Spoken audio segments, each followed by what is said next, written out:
देख रहे हैं महा इंडिया न्यूज, खबर वही जो हो सही। पार्कसाइड पुलिस स्टेशन ने एक साल में कई केसेस में रिकवर किए गए सेल फोन्स गोल्ड वापस दिए उनके मालिकों को। पार्कसाइड पुलिस स्टेशन सूर्यानगर में एक ये इवेंट रखा गया था। करीब 110 फोन्स उनके मालिकों को दिए गए थे। DCP zone 7 Parkside police station के सीनियर पीआई संतोष घटकर के नेतृत्व में डिटेक्शन स्टाफ ने मिलकर रिकवर किए गए सामान उनके मालिकों को दिया गया। मुंबई से महा इंडिया न्यूज की रिपोर्ट। की आज त्या मोबाईलचं वाटप करण्यात आलेलं आहे। तसेच नुकताच एक घरफोडीचा गुन्हा घडलेला होता, तर त्या गुन्ह्यात देखील 2 तोळे सोनं आणि एक चांदीचं ब्रेसलेट चोरी गेलेलं होतं। तात्काळ 12 तासाच्या आत घरफोडीचा गुन्हा डिटेक्ट करून त्या आरोपीकडून आम्ही पूर्णच्या पूर्ण 100% मुद्देमाल रिकवर केला आणि तो मुद्देमाल लगेच फिर्यादींना आम्ही आज वाटप केलेला आहे। प्रत्येकाने आपापल्या सामानाची काळजी घ्यावी, व्यवस्थित सांभाळावं। सर्वांनी सांगितलं की मोबाईल हा आपला एक जसं शरीराचा एक भाग आहे। आपले सगळे बँक अकाउंट दुनियादारी सगळे त्याच्यामध्ये असते, काही नसतं मोबाईलमध्ये, सगळं असतं आपलं। त्यामुळे मोबाईल हा विशेष करून आपण चांगल्या प्रकारे सांभाळावा। महिलांनी आपल्या पर्स व्यवस्थित ठेवाव्यात। जसं की एक ट्रिक असते की आपण बाजूला ठेवतो ती पर्स, पण ती पर्स तुम्ही पुढे ठेवा, जेणेकरून चोराला चोरी करायलाच प्रतिबंध होतो। काय काय गोष्टी आहेत बसमध्ये चढताना, रिक्षामध्ये चढताना, तर या सगळ्या गोष्टी आपण थोडंसं सावध राहिलं पाहिजे की आपल्या आजूबाजूला कोण कसा माणूस आहे, कोण व्यक्ती आहे। तर आज या ठिकाणी आपण इथे उपस्थित राहिलात सरांनी, सानप साहेबांनी आणि विशेष करून पार्कसाइडच्या डिटेक्शन टीम, मिसिंगच्या टीम सर्वांनी मिळून मेहनतीने पुढे मोबाईल रिकव्हर केलेले आहेत, चोरीच्या वस्तू रिकव्हर केल्या, आपल्याला परत देखील केलेल्या आहेत। याकरता माझ्या टीमकरता आपल्याकडून टाळ्यांची अपेक्षा आहे।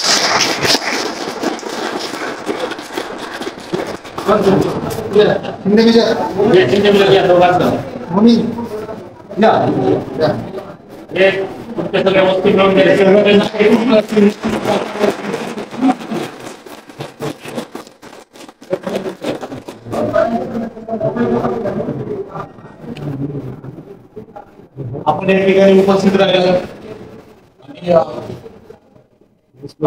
पत्रकार बंधूंनी पण त्याला चांगला सकारात्मक प्रतिसाद दिलेला आहे। आमची इच्छा आहे की पत्रकार बंधूंनी जनसामान्यात ही गोष्ट घेऊन जावी की पोलीस देखील काम करतायत आणि चांगल्या प्रकारे करतायत, की बाबा कुणाचं काही सामंजस्य केलं तर त्यांनी किंवा काही चोरी झाली किंवा कुठेही काही अन्याय झाला, अत्याचार झाला तर निसंकोचपणे पोलीस स्टेशनला यावं। पोलीस त्याला तेवढाच पॉझिटिव्ह प्रतिसाद देतात आणि अन्यायाचं निराकरण करतात। चोरी केलेल्या वस्तू सगळं मेहनत घेऊन ते रिकव्हर करण्याचा प्रयत्न करतात। अशी माझी पत्रकार बांधवांना विनंती की त्यांनी ही गोष्ट समाजामध्ये घेऊन जावी। तसेच जे लोकांना आज चोरीच्या वस्तू त्यांच्या परत मिळाल्या, चोरी गेलेल्या, त्यांनी पण समाजामध्ये ही गोष्ट सांगावी किंवा पोलीस चोऱ्या झाल्यावरती मेहनत करून परत करतायत, पोलीस काम करतायत। आपण सर्व आज या ठिकाणी उपस्थित राहिलात त्याबद्दल आपले आभार व्यक्त करतो आणि माननीय वपोनी सरांच्या आदेशाने आजचा कार्यक्रम संपला। त्यासाठी तुम्ही तुमच्या मौल्यवान वस्तूंची किंमत जाणा आणि त्याची काळजी किती आपण कटाक्षाने घ्यायची आहे याच्याकडे जरा लक्ष द्या। कारण कसं आहे, आपण थोडासा निष्काळजीपणा केला तर मानसिक त्रास पण आपल्याला भरपूर होतो आणि वस्तू आपली मिळेल न मिळेल हा पुढचा प्रश्न आहे। मिळाली तर खूप उत्कृष्ट गोष्ट आहे, परंतु जर नाही मिळाली तर ती तेवढेच भीतीजनक पण आहे। त्याच्यामुळे यावेळेस तुमच्या वस्तू जरी मिळाल्या असतील म्हणून याच्या पुढे ती वस्तू आपली पुन्हा गाळ होणार नाही, चोरीला जाणार नाही, तेवढीच प्रकारची तुम्ही काळजी घ्या।